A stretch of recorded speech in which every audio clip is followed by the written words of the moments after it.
Hej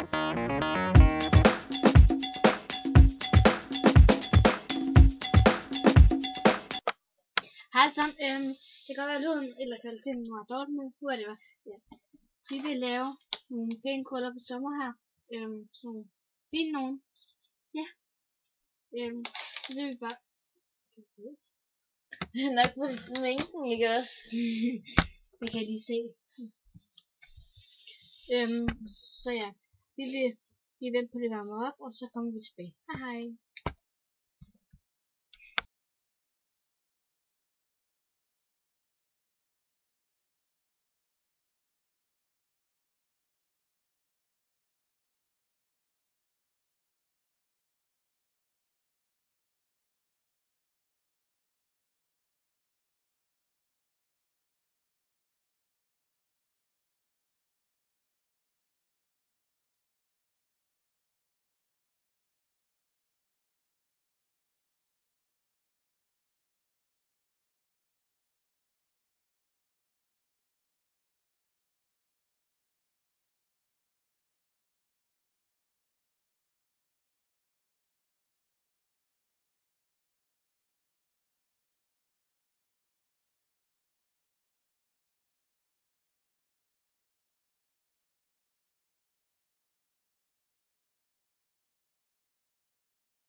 Godt, nu har jeg så krøllet de her to, nu er de ved at falde ud sådan lidt, men så kan man vælge at lave en hestehale, så kommer man til sådan noget. Hestehale. Der kan jeg se, at jeg også har krøllet nogle, men jeg kun krøllet de yderste, og det ser sådan meget rigtig ud. Ja, jeg synes det ser rigtig fint ud. Så ja. Subscribe, like og del videoen og fortæl andre om den her kanal. Hej hej, farvel.